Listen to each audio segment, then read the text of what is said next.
মাছ ধরার নিষেধাজ্ঞার সময়ে খাদ্য সহায়তা শুধু নিবন্ধিত জেলেদের মধ্যে সীমাবদ্ধ না রেখে প্রকৃত জেলেদের বিতরণের আহ্বান জানিয়েছেন বরগুনা উপকূলের জেলেরা। জেলেদের দীর্ঘদিনের দাবি ছিল ভারতের সঙ্গে মিলিয়ে বাংলাদেশে মাছ ধরার নিষেধাজ্ঞা দেওয়ার। সেই দাবি পূরণ হওয়ায় জেলেরা খুশি হলেও খাদ্য সহায়তা নিয়ে তারা এখনও খুশি হতে পারেননি। ইমরান টিটুর প্রতিবেদন। আড়তদার পাইকারদের হাক ডাকে জমে থাকা মৎস্য অবতরণ কেন্দ্রের বাজারে এখন শুনশান নীরবতা।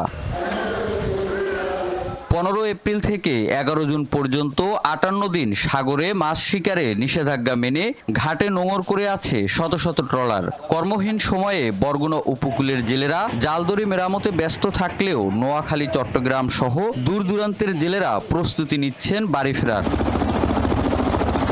একই সময়ে বাংলাদেশ ও ভারতের জলসীমায় মাছ শিকারের নিষেধাজ্ঞায় সুফল মিলবে মৎস্য সম্পদে। এই ভারতের সাথে অভিযান দিয়েছে, আমাদের জন্য ভালো হয়েছে। এই কারণে আমরা চলে আসছি।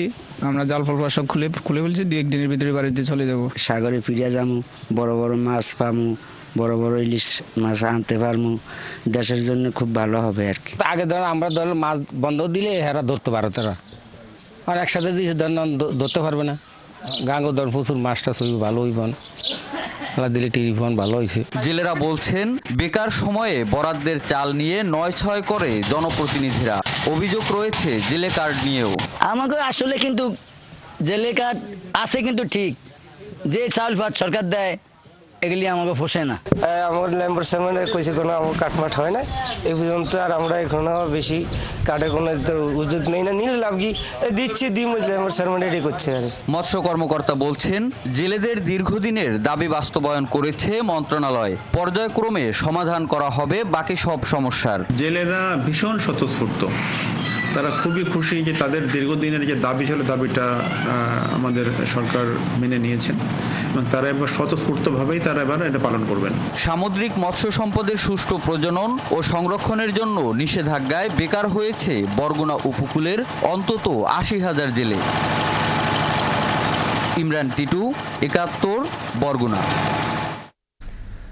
মাছ ধরার নিষেধাজ্ঞার খবর জানাতে বরগুনা থেকে যুক্ত হচ্ছেন সহকর্মী ইমরান টিটু।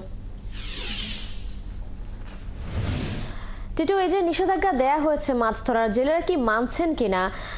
জেলা নিবন্ধিত জেলের সংখ্যা কত এবং আরেকটি বিষয় জানাবেন যে তারা সরকারি সহায়তা পর্যাপ্ত পান কিনা?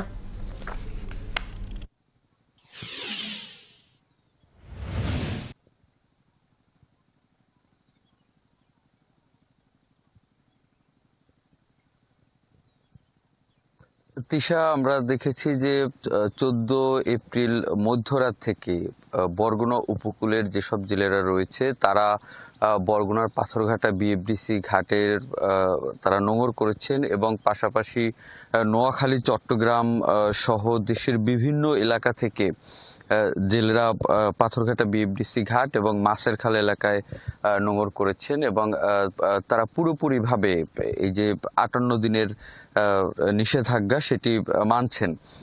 এবং আপনি দেখছেন যে পায়রা, বলেশ্বর ও বিষখালী নদীর যে মোহনা, যেই মোহনায় আমরা বিগত দিনে দেখেছি 65 দিনের যে নিষেধাজ্ঞা ছিল সেই নিষেধাজ্ঞার সময়েও অনেক জেলেরা মাছ শিকার করত, কিন্তু এবার আমরা দেখছি একদম ভিন্ন একটি চিত্র। পুরো সাগর মোহনা পর্যন্ত জেলে মুক্ত রয়েছে এবং জেলেরা স্বতঃস্ফূর্তভাবেই এই নিষেধাজ্ঞাটি মানছেন।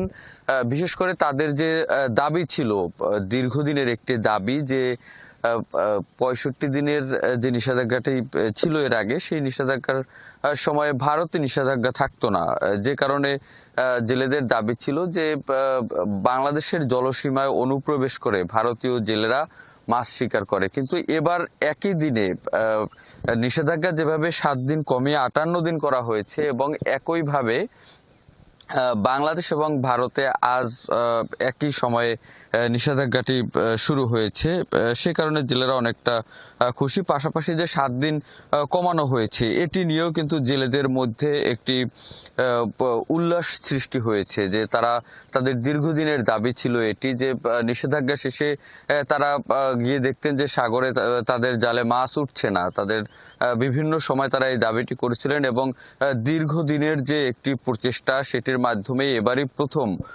একই দিনে নিষেধাজ্ঞা হচ্ছে এবং জেলেরাও এটি মানছেন। তবে জেলেরা যেটি বলছেন, এই নিষেধাজ্ঞার এই 58 দিনের সময়ে জেলেদের যে চাল সহায়তা দেয়া হয় সরকারের পক্ষ থেকে, সেটি যাতে সহায়তার সাথে সাথেই দেয়া হয় এবং তারা তাদের একটি দাবি যে জেলে কার্ড বিভিন্ন সময়ে রাজনৈতিক প্রভাব এবং জনপ্রতিনিধিদের একটি খারাপ উদ্দেশ্যে তাদের স্বজন, ভিন্ন শ্রেণী পেশার মানুষ এই তালিকার আওতাভুক্ত হয়েছে। নতুন সরকারের কাছে তাদের এই দাবিটি তারা এবার উত্থাপন করেছেন যে জেলে কার্ড সংশোধনের পাশাপাশি যারা প্রকৃত জেলে তাদেরকে এই কার্ডের আওতায় নিয়ে আসা এবং এটি তারা তাদের সহায়তাটাও তারা দ্রুত সময়ের মধ্যে দাবি করছেন। তিশা। ইমরান, ধন্যবাদ আপনাকে। আপনি আছেন সেখানে, আরো খোঁজখবর রাখতে থাকুন। নিশ্চয়ই আমরা পরবর্তীতে আবারও আপনার সাথে যুক্ত হব।